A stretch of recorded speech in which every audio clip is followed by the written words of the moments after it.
اعوذ باللہ من الشیطان الرجیم بسم اللہ الرحمن الرحیم تبارک الذی بیدہ الملک وہو علی کل شیء قدیر الذی خلق الموت والحیاة لیبلوکم ایکم احسن عملا وہو العزیز الغفور۔ سورۃ ملک کا دعویٰ ہے اثبات التوحید فی البرکات، اثبات التوحید فی البرکات، بالفاظ دیگر نفی شرک فی البرکات، کہ اللہ تعالیٰ کے لیے برکات کو ثابت کرنا، اثبات التوحید فی البرکات، اور اللہ کے علاوہ کے لیے برکات کی نفی، کہ صرف برکات، اختیارات، قبضہ، قدرت، ہر طرح کا تصرف وہ اللہ ہی کے پاس ہے، وہ اللہ ہی کے اختیار میں ہے، اثبات التوحید فی البرکات۔ یہاں یہ بات بھی یاد رکھیں کہ قرآن مجید کا موضوع کیا ہے۔ قرآن مجید کے موضوع میں مفسرین کے دو رائے ہیں، مفسرین کرام کی۔ پہلی رائے یہ ہے کہ قرآن مجید کا موضوع الانسان من حیث انہ مکلف بالعبادات، الانسان من حیث انہ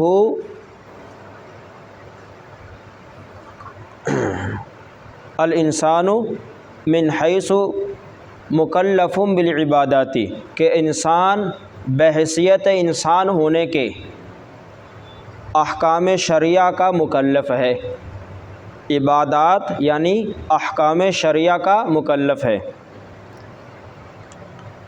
اور دوسری رائے مفسرین کی یہ ہے کہ قرآن مجید کا موضوع توحید ہے۔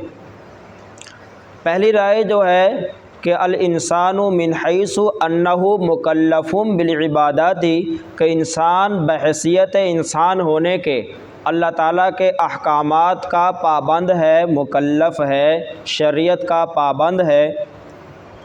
یہ دلیل ہے اس دعویٰ کی وما خلقت الجن والانس الا لیعبدون، کہ انسانوں کو اور جنوں کو اللہ تعالیٰ نے اپنی عبادت کے لیے پیدا کیا۔ دوسری رائے مفسرین کی یہ ہے کہ قرآن مجید کا موضوع توحید ہے۔ بے شمار آیات ہیں، جیسے وَاعْبُدُوا اللَّهَ وَلَا تُشْرِكُوا بِهِ شَيْئًا، اللہ کی عبادت کرو، اس کے علاوہ کسی اور کی عبادت نہ کرو، شرک نہ کرو۔ تو قرآن مجید کے موضوعات، بنیادی مضامین وہ 8 ہیں، جس میں سے اہم ترین موضوع وہ توحید ہے۔ المضامین الثمانیہ الرئیسیہ التی ہی محور للقرآن، المضامین الثمانیہ الرئیسیہ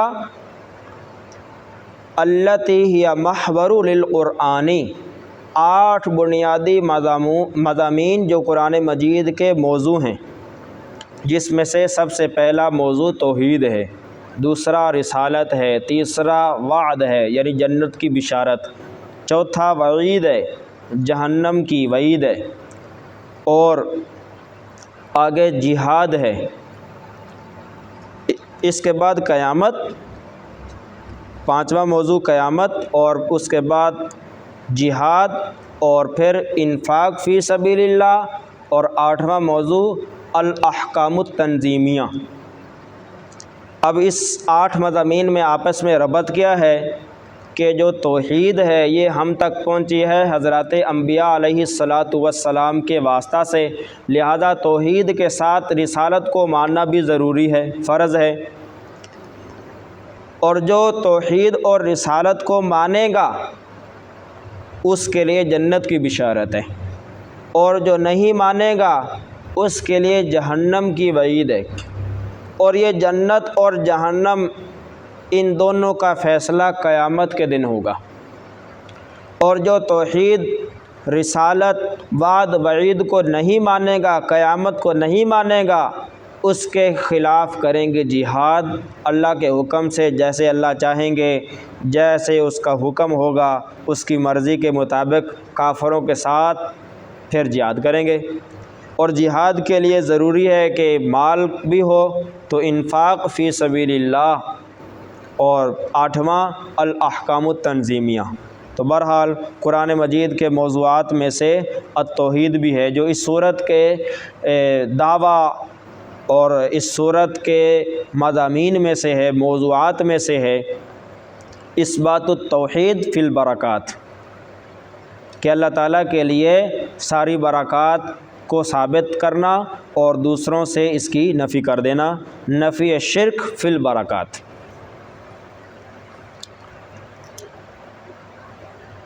قرآن مجید ہدایت ہے اور رہتی دنیا کے لیے ہدایت ہے، تو اس کے لیے کچھ آداب بھی ہیں۔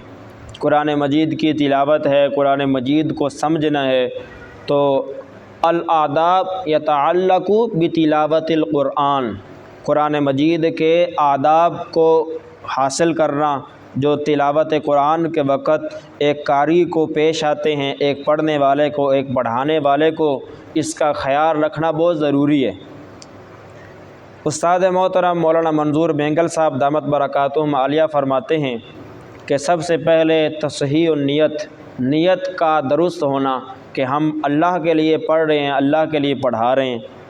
تصحیح نیت المومنی خیر من عملہ، بس اوقات انسان کی، مومن مسلم کی نیت اس کے عمل سے بھی بہتر ہوتی ہے۔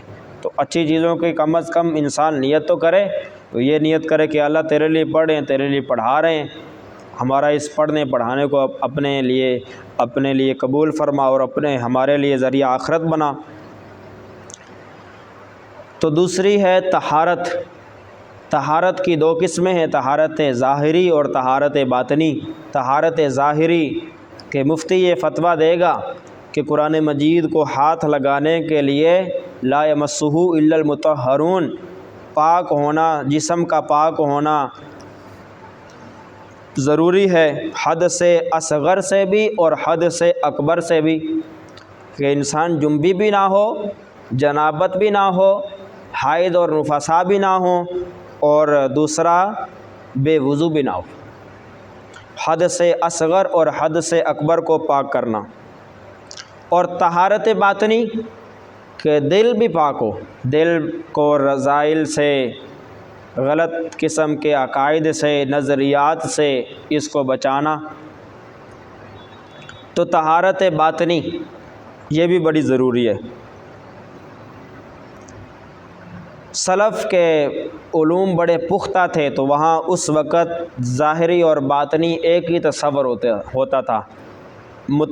متاخرین میں پھر اس کی دو قسمیں بن گئی، ظاہری الگ ہو گئی اور باطنی صوفیاء کرام کے سپرد ہو گئی۔ اللہ والوں کے پاس جائیں تاکہ آپ کا تزکیہ ہو۔ تو طہارت باطنی بھی ضروری، طہارت ظاہری بھی ضروری۔ تیسری چیز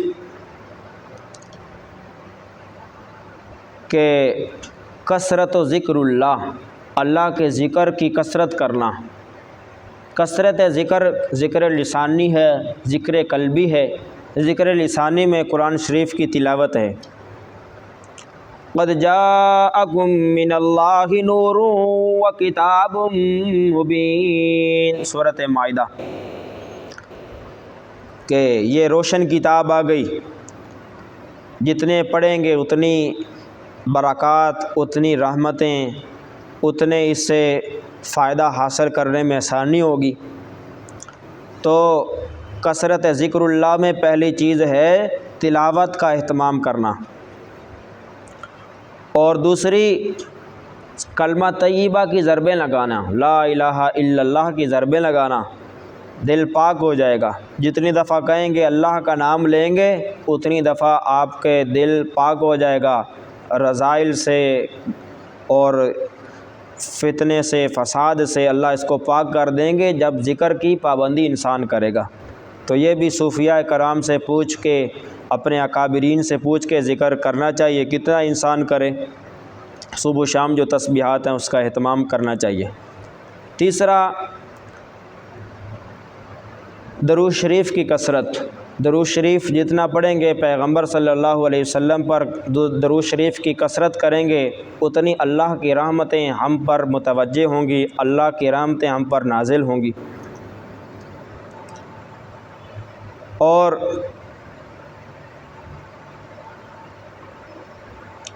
پانچویں چیز ہے الاجتناب عن فضول الکلام و فضول النظر۔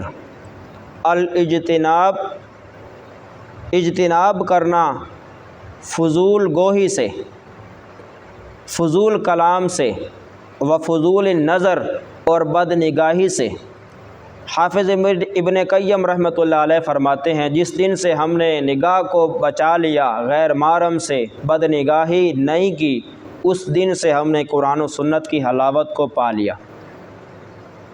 تو بد نگاہی سے بھی انسان کو بچنا چاہیے۔ پھر قرآن مجید کے حقائق، برکات، اس کی تجلیات، اس سے صحیح معنوں میں پھر فائدہ حاصل کرے گا جب ظاہر بھی پاک ہوگا، باطن بھی پاک ہوگا،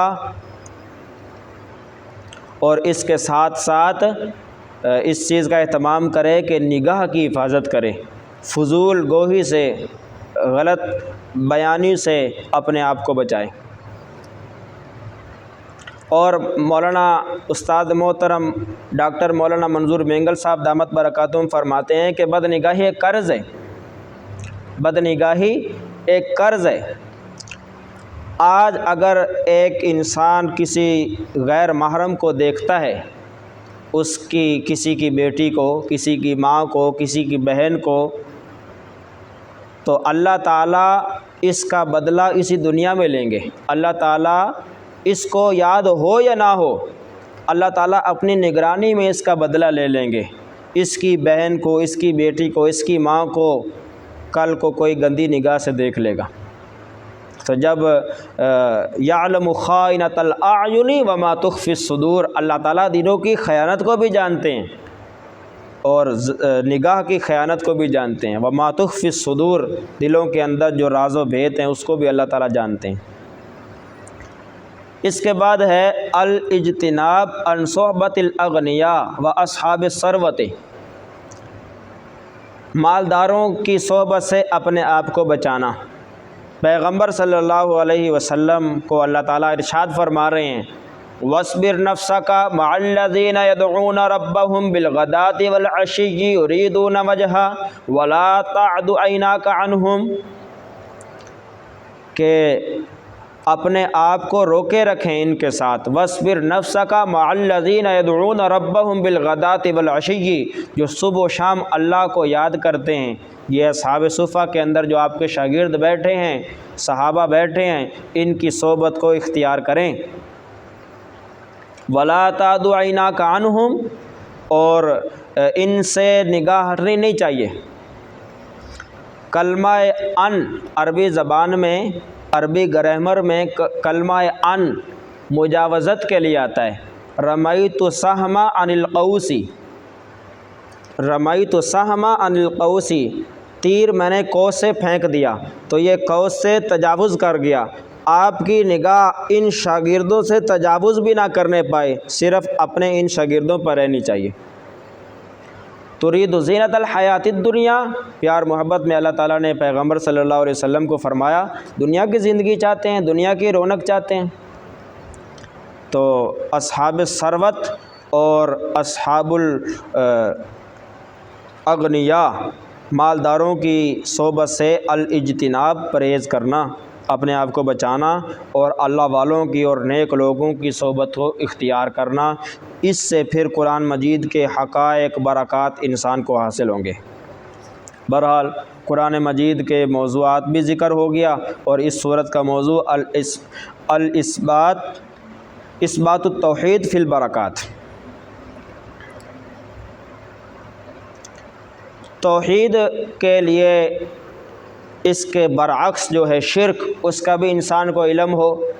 تعرف الاشیاء بازدادها، تعرف الاشیاء بازدادها، اشیاء اپنی ازداد سے، اپنی ضدوں سے پہچانی جاتی ہیں۔ تو جب آپ کو شرک کا علم ہوگا تو پھر ہی آپ کو توحید کا علم ہوگا۔ تو کبھی انشاءاللہ اس موضوع پر بھی بات کریں گے کہ کون کون سے شرک ہیں۔